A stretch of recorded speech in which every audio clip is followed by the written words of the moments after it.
ഒരു lighter subject ആലോചിച്ചിട്ട് മോഹൻലാലിൻ്റെ അടുത്ത് അപ്രോച്ച് ചെയ്തപ്പോൾ ലാൽ തിരിച്ചു പറഞ്ഞ സംഭവം എന്താണെന്ന് വെച്ചാൽ, സാറിൻ്റെ എന്ന് ഞാൻ പ്രതീക്ഷിച്ച് മംഗളം നേരുന്നു എന്ന് മാതിരിയുള്ളൊരു പടമാണ്, മറ്റ് ഈ സാധനമൊക്കെ ചെയ്യാനായിട്ട് സാറിൻ്റെ ആവശ്യമില്ലല്ലോ എന്നാണ്. ഈ രണ്ട് അനുഭവം ഉണ്ടായിട്ടുണ്ട്. അത് കാരണം കൊണ്ട് ലാലിനെ വെച്ച് അപ്പം ആലോചിച്ചിരുന്ന സംഭവം ഞാൻ മാറ്റി. കാരണം ഒരു സ്ക്രിപ്റ്റ് കംപ്ലീറ്റ് വർക്ക് ചെയ്തു, കാസ്റ്റിംഗ് ഒരുമാതിരി കഴിഞ്ഞ് എല്ലാം കഴിഞ്ഞതിന് ശേഷമാണ് ലാൽ പറഞ്ഞു, ഈ സബ്ജക്റ്റ് എനിക്ക് താല്പര്യമില്ല, സാറിനെ നിന്ന് ഞാൻ അങ്ങനത്തെ ഒരു പടം പ്രതീക്ഷിക്കുന്നില്ല എന്ന് പറഞ്ഞിട്ട് മാറ്റി.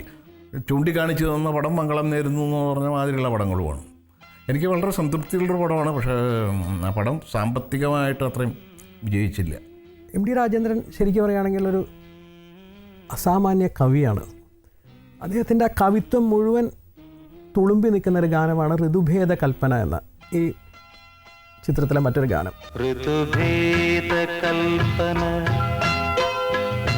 ചാരുത നൽകിയ പ്രിയ പാരിതോഷികം പോലെ ഒരു രോമഹർഷത്തിൻ ധന്യത പുൽകിയ പരിരംഭണ കുളിർ പോലെ പ്രഥമാനുരാഗത്തിൻ പൊന്മണിച്ചില്ലയിൽ കവിതേ പൂവായി നീ വിരിഞ്ഞു. ഋതുഭേദ കൽപ്പന ചാരുത നൽകിയ പ്രിയ പാരിതോഷികം പോലെ. അപ്പോൾ ഇത് ദാസേട്ടനും കല്യാണി മേനോനും ചേർന്നാണ് പാടിയിട്ടുള്ളത്. കല്യാണി മേനോൻ വളരെ എന്താ പറയുക, അവരൊരു ശാസ്ത്രീയ സംഗീതജ്ഞയാണ്. രാജീവ് മേനോൻ എന്ന പ്രശസ്തനായ ഛായാഗ്രാഹകൻ്റെ അമ്മയാണ് എന്നുള്ളതൊന്നും പലർക്കും അറിയില്ലായിരിക്കും. അവർ തമിഴിലും വളരെ പ്രശസ്തങ്ങളായ ഗാനങ്ങൾ പാടിയിട്ടുണ്ട്. ദാസേട്ടൻ്റെ കൂടെ കല്യാണി മേനോനും ചേർന്ന് ആലപിച്ച ഋതുഭേദ കൽപ്പന എന്ന ഈ ഇളയരാജ ഗാനം ഒരിക്കലും നമുക്ക് മറക്കാൻ പറ്റാത്തൊരു ഗാനം തന്നെയാണ്. മറന്നു പോയൊരു ശലഭമായി നിന്നെ തിരഞ്ഞു, സ്ഥലകാലമെല്ലാം മറന്നു പോയൊരു ശലഭമായി നിന്നെ തിരഞ്ഞു, മധുമന്ദഹാസത്തിൻ മായയിൽ എന്നെ അറിയാതെ നിന്നിൽ പകർന്നു.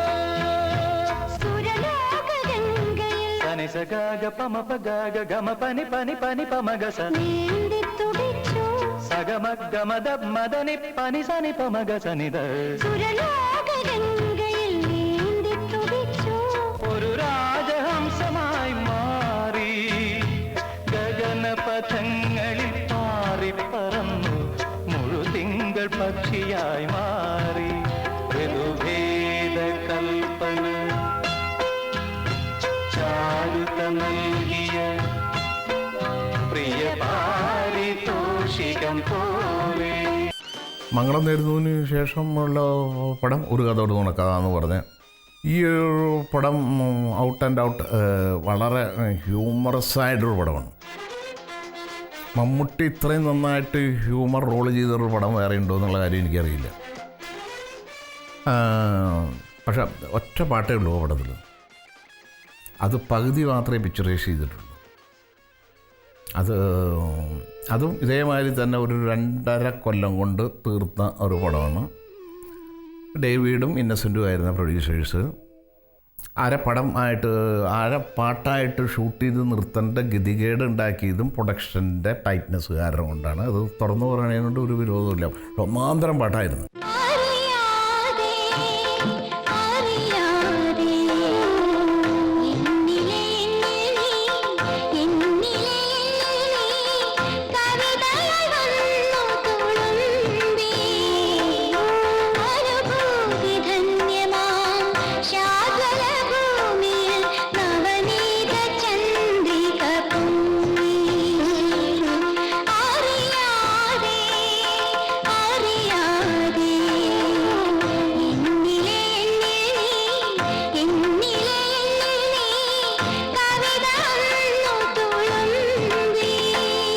Lyrics M T Rajendran and music Johnson മാഷ്. പറഞ്ഞു കേട്ടിട്ടുണ്ട് ഈ പാട്ടിൻ്റെ കമ്പോസിങ്ങിൻ്റെ സമയത്ത് മാഷ്ക്ക് എന്താ പറയുക, ഇതെങ്ങനെ വേണമെന്ന് ഇങ്ങനെ ചിലപ്പോൾ അങ്ങനത്തെ ഒരു അവസ്ഥ വരാറുണ്ടെന്ന് തോന്നുന്നു ഇല്ലേ. ഇങ്ങനെ ഒരുപാട് ട്യൂണുകൾ വരും, ഇങ്ങനെ വേണ്ടാന്ന് തോന്നും, പിന്നെ അങ്ങനെ ഒന്നും ശരിയാവില്ല. അപ്പോൾ അന്ന് പ്രൊഡ്യൂസർ ഡേവിഡ് കാച്ചപ്പള്ളി അദ്ദേഹത്തിൻ്റെ വൈഫ് അന്ന് രാവിലെ കേട്ട ഒരു സോങ് ഒന്ന് വെറുതെ ജസ്റ്റ് ഒന്ന് മൂളി, ബീത്തിനാ ബീത്തായി രന. ഈ ഗാനം വെറുതെ അപ്പോൾ ആ പാട്ടിൽ നിന്നും ആ പാട്ട് അതേപോലെ എന്നല്ല, ആ പാട്ടിൽ നിന്നുള്ള ഒരു ഇൻസ്പിറേഷൻ കൊണ്ടാണ് ഈ ഗാനം അദ്ദേഹം അറിയാതെ ഉണ്ടാക്കിയതെന്ന് കേട്ടിട്ടുണ്ട്.